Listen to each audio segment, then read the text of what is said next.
Hello dear learners, আশা কৰো সকলোৱে ভালে আছে। আজি আমি খুব এটা ইম্পৰ্টেন্ট টপিক লৈ আজি আপোনালোকৰ আগত হাজিৰ হৈছো। আজি টপিকটো হৈছে যে SCIT DLED ৰ যেটো এপ্ৰি-এন্ট্ৰি টেষ্ট হৈছে 2024 ৰ 8 সেপ্টেম্বৰত। তো তাৰ কিছুমান মেমৰি বেস মুখস্থ কিছুমান বা আইডিয়াত কিছুমান প্ৰশ্ন লৈ আহিছো মই তাৰ বিষয়ে আলোচনা কৰিম। প্ৰশ্ন উত্তৰ লৈ আহিছো। তো ইয়াৰ ভিতৰত হয়তো কিবা হালহলনি হ'ব পাৰে বা প্ৰশ্নৰ কিবা খেলিমেলি হ'ব পাৰে বা এনসাৰৰ কিবা যদি খেলিমেলি হয় আপোনালোকে মোক কমেন্ট কৰি জনাব আৰু ভিডিওটো সকলোলৈ শেয়াৰ কৰিব যাতে সবে চাব পাৰে আৰু আপোনালোকৰ বন্ধু-বান্ধৱী সকলৰো দেখাৰ সুযোগ কৰি দিব শেয়াৰ কৰিব আৰু যিসকল নতুন মোৰ চেনেলটো সাবস্ক্ৰাইব কৰিব। মই SCIT DLED আৰু আপোনাৰ যিকোনো competitive exam 3rd grade 4th গ্ৰেডৰ বা APDCL ইৰিগেশ্যন যিকোনো আছে IPHC তো তাৰ বিষয়ে মই ভিডিও বনাও কন্টেন্ট বনাও তো আপোনালোকে ভিডিও মোৰ প্লেলিষ্টটো চাব পাৰিব টেকনোলজি ইনফো চেনেলৰ। তো বলক পলম নকৰি ভিডিওটো আজি আৰম্ভ কৰো। আজিৰ যেটো ফাৰ্স্ট কোৱেশ্চন হেতু হৈছে যে শিক্ষাৰ অধিকাৰ আইন যেটো শিক্ষাৰ ৰাইট টু এডুকেশ্যন যেটো আছে সেই শিক্ষাৰ অধিকাৰ আইনটো আৰ্টিকল কিমান নম্বৰত আছিল? এটো হৈছে আপোনাৰ আৰ্টিকল 21A হ'ব। এটো মনত ৰাখিব। হয়তো প্ৰশ্ন হালহলনি খেলিমেলি হ'ব পাৰে যেহেতু মই বস্তুটো দেখা নাই এটো মেমৰি বেসিসে বনোৱা হৈছে। মই কিছুমান কমেন্ট কৰি জনাইছিল বা মই বেলেগৰ পৰা কিছুমান ষ্টেটমেন্ট লৈছো তো তাৰ ওপৰত ভিত্তি কৰি মই এনসাৰ চিটি বনাইছো। তো নেক্সট কোৱেশ্চনটো আছে ইটাখুলি ৰণ কোন চনত সংগঠিত হৈছিল? ইটাখুলি ৰণটো হৈছিল 1682 চনত ইটাখুলি ৰণ সংগঠিত হৈছিল। এটো মনত ৰাখিব। এটো হৈছিল। নেক্সট আছে যে ছবি যদি এনেকে এক প্ৰশ্নটো আহিছিল ছবি চাই গল্প ক'ব দিয়া যদি ছবি চাই গল্প ক'ব দিয়ে ৰবীন্দ্ৰনাথ নেকি কিবা কাৰ নাম আছিল মই ইমান নাজানো। ছবি চাই কাৰোবা একজনৰ নাম দিয়া আছিল কোনোবা এজনৰ হয়তো একেতৰ ছবি চাই মানুহজনৰ বিষয়ে ধৰক ছবি চাই ৰবীন্দ্ৰনাথৰ বিষয়ে লিখিব দিছে। যদি লিখিব দিয়ে তেনেহলে যেটো কথন কৌশল এটো হ'ব আপোনাৰ স্পিকিং স্কিল আৰু যদি আপোনাক লিখিব দিছে তেনেহলে ৰাইটিং স্কিল। এটো মনত ৰাখিব। দুইটা মই দি দিছো। যদি ছবি চাই গল্প ক'ব দিছে তেনেহলে কথন হ'ব আৰু যদি লিখিব দিছে তেনেহলে লিখন কৌশল হ'ব। মনত ৰাখিব। নেক্সট প্ৰশ্ন আছে গুজৰাটকৈ অৰুণাচলত সূৰ্যটো কিমান ঘণ্টা আগত উদয় হয়? এটো মনত ৰাখিব। এটো হয়তো নেক্সটটো কোনোবা এক্সামত আহিব পাৰে। গুজৰাটত কৈ অৰুণাচলত সূৰ্যটো কিমান ঘণ্টা আগত উঠে বা উদয় হয়? 2 ঘণ্টা আগত উদয় হয়। মনত ৰাখিব। নেক্সট আছে হন্দি বা হন্দি দূৰ অৱস্থা যেটো আছে হন্দি এটো কেনেকৈ ভাঙিব পাৰি? দু যোগ অৱস্থা মানে দূৰ অৱস্থা। মনত ৰাখিব।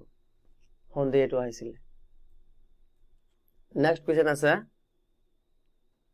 শক্তিৰ এসআই একক কি? শক্তিৰ এসআই একক হৈছে জুল। শক্তিৰ এসআই একক জুল। মনত ৰাখিব।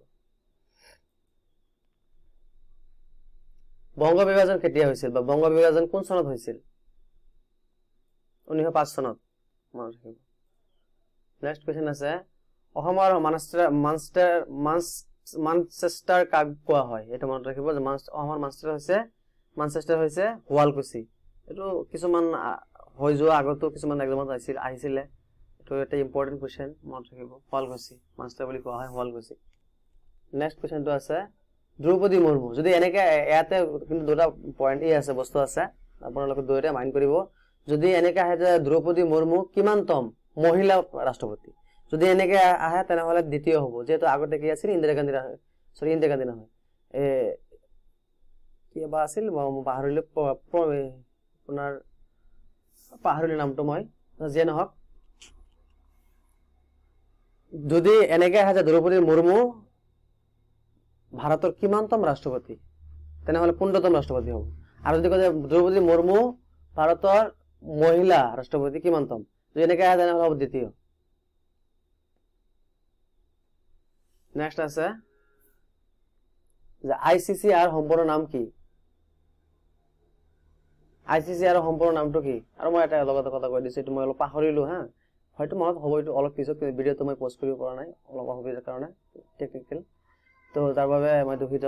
তো দ্ৰৌপদী মুৰ্মু হৈছে দ্বিতীয় ৰাষ্ট্ৰপতি মহিলা ৰাষ্ট্ৰপতি আৰু 15 নম্বৰ হৈছে সিৰিয়ালত পৰিছে 15 নম্বৰ ৰাষ্ট্ৰপতি।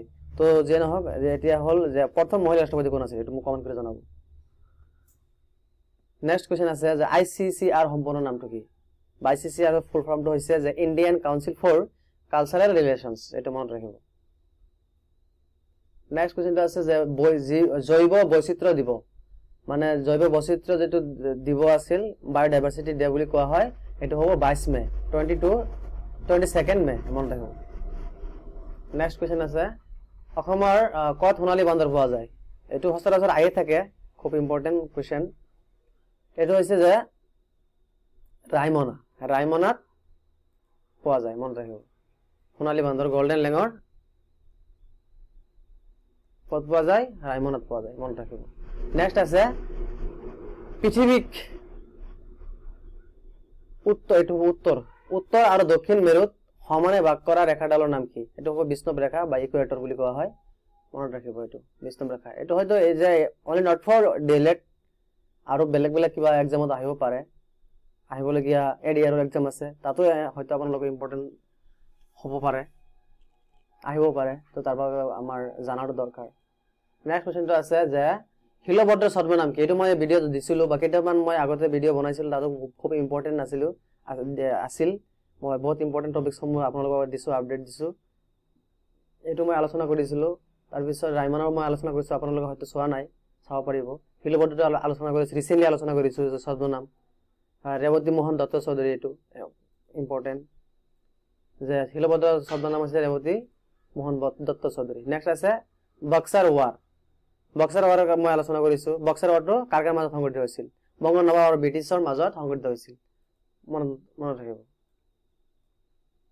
নেক্সট কোৱেশ্চনটো আছে ইংলিছৰ কিছুমান আহিছিলে হেতু মই কৈ দিছো আপোনালোকৰ যদি এনেকৈ আছে যে স্লাইড পাষ্ট টেন্সত হলে তেনেহলে সিলিট হ'ব মনত ৰাখিব যদি পাষ্ট টেন্সত আহিছিলে তেনেহলে সিলিট হ'ব স্লাইডৰ সিলিট হ'ব আৰু নেক্সট আছে এন্টোনিম অফ অপটিমিস্টিক্স এটো হ'ব পেছিমিস্টিক্স যদি বিপৰীত আহিছে এন্টোনিম মানে বিপৰীত যদি বিপৰীত অৰ্থ আহিছে তেনেহলে পেছিমিস্টিক হ'ব মনত ৰাখিব নেক্সট কোৱেশ্চন আছে which type of adverb is adverb is time yesterday মানে টাইম এটো মনত ৰাখিব হুইচ ইজ এডজেক্টিভ গিভেন বিলো এটো এডজেক্টিভ হৈছে বিউটিফুল এটো এডভাৰ্ব হৈছে yesterday টাইম দা টাইমস এটো বিউটিফুল এডজেক্টিভটো হৈছে বিউটিফুল নেক্সট আছে এন্টোনিম অফ এবান্ডেন্ট মই দিছিলো হয়তো আপোনালোকে চোৱা নাই চাইলো বজাত স্কেৰ্স মই আগতে আপডেট দিছিলো যে কিছুমান এন্টোনিম সিনোনিম এটো আহিছে ইম্পৰ্টেন্ট স্কেৰ্স এবান্ডেন্টৰ যেটো বিপৰীত এটো স্কাৰ্স নেক্সট আছে same word of the first is এটো তো আমি হয়তো সকলে জানো এটো ইম্পৰ্টেন্ট কমন নিবৰি গৈছে সবে জানে তো এটো হৈছে ফাৰ্স্টৰ যেটো সেম শব্দ হ'ব এটো কুইক ফাস্ট তাড়াতাড়ি দ্ৰুত বেগী কুইক মানে দ্ৰুত বেগী মনত ৰাখিব নেক্সট আছে narration she said I am going to kitchen তো এটো কেনেকৈ হ'ব এটো যদি ডাইৰেক্ট আছে ইনটেক কৰিলে কেনেকৈ হ'ব she said that she was going to kitchen এটো মনত ৰাখিব তো তাৰ নেক্সট আছে তলে কোনটো বানান শুদ্ধ কেইটামান ৰং বানান দিয়া আছিল তাৰ ভিতৰত এটা শুদ্ধ আছিল হেতু হৈছে যুধিষ্ঠিৰ মনত ৰাখিব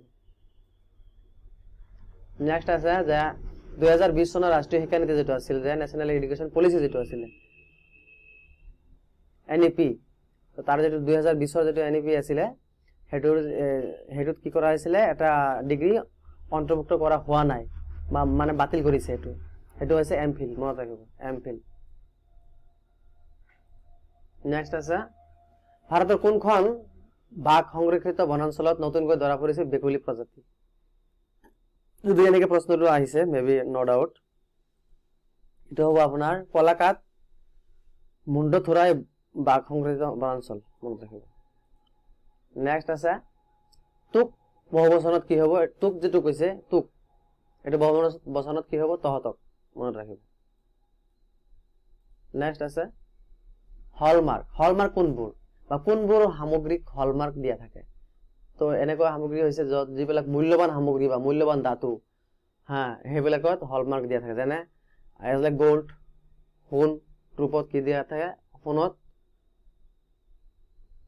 মূল্যবান ধাতুত কি দিয়া থাকে হলমাৰ্ক দিয়া থাকে মনত ৰাখিব নেক্সট আছে গগৈৰ স্ত্ৰীলিংগ কি এটো হয়তো গগৈনী আছিল গগৈনী হয়তো কিছুমান গগৈনী দিয়ে দিছে যে গগৈনী নহয়, এইটো হ'ব আইচো, মনত ৰাখিব।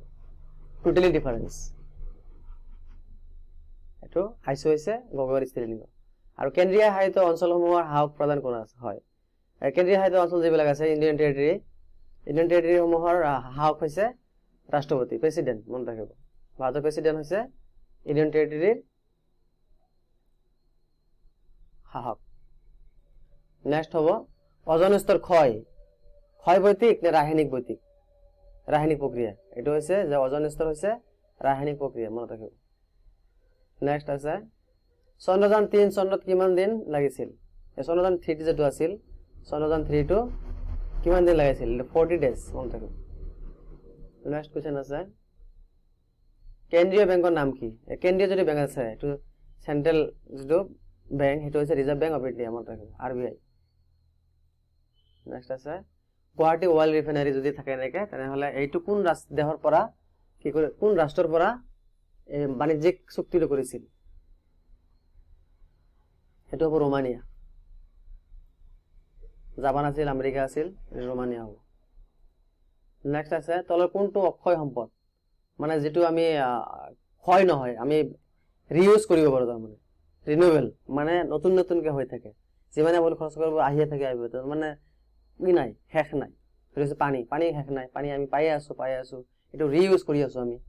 তাৰপিছত সানলাইট, সূৰ্যৰ পোহৰ আমি অক্ষয় সম্পদ বুলি ক'ব পাৰি, মনত ৰাখিব। তাৰপিছত নেক্সট আছে 30 ফেক্টৰ কেইটা? এইটো অংকত আহিছিলে যে 30ৰ যেটো ফেক্টৰ হয় এইটো কেইটা? 3টা 30 ফেক্টৰ, মনত ৰাখিব। নেক্সট আছে ভাৰতৰ পৰা বিলুপ্ত হোৱা প্ৰাণীটো হৈছে স্নো লিপাৰ্ড। ভাৰতৰ পৰা কি হৈছে? বিলুপ্ত হৈ আছে। নেক্সট আছে কোনবোৰ অঞ্চল খনিজ সম্পদত চহকী? এটা পাৰ্বত্য অঞ্চল হ'ব। ৰাজ্য সভাৰ মুঠ আসন সংখ্যা কিমান? ৰাজ্য সভাৰ মুঠ আসন সংখ্যা হৈছে বৰ্তমান 250, 45 above 250 হৈছে। নেক্সট আছে পচা পথা যেটো আছিলে, পচা পথা এটা আছিলে, মানে টাইট আছিলে আপোনাৰ সম্বোধন, সেই পথাৰটো কোনে কৰিছিলে? প্ৰতাপ সিংহই কৰিছিলে, মনত ৰাখিব, প্ৰতাপ সিংহই কৰিছিলে। নেক্সট আছে এইটো আপোনালোকে জনাব মোক, প্ৰশ্ন আছে যদি 1 জানুৱাৰী 2013 বুধবাৰ হয় তেনেহলে 2 জানুৱাৰী 2014 চনত কি বাৰ হ'ব? এইটো উত্তৰ আপোনালোকে পাব জনাইছো, ফাৰ্ষ্ট কমেন্ট কৰিব। আৰু ভিডিওটো চাই থকাৰ বাবে অশেষ ধন্যবাদ জ্ঞাপন কৰিছো। প্লিজ শ্বেয়াৰ কৰি দিব যাতে সকলোৱে চাব পাৰে। আৰু আপোনালোকৰ যদি কিবা প্ৰশ্ন জানা থাকে মোক কমেন্ট কৰি জনাব, মই আৰু নেক্সট এটা মেমৰি বেস কোৱেশ্চন আনসাৰ বা আনসাৰ কি বনাবলৈ চেষ্টা কৰিম।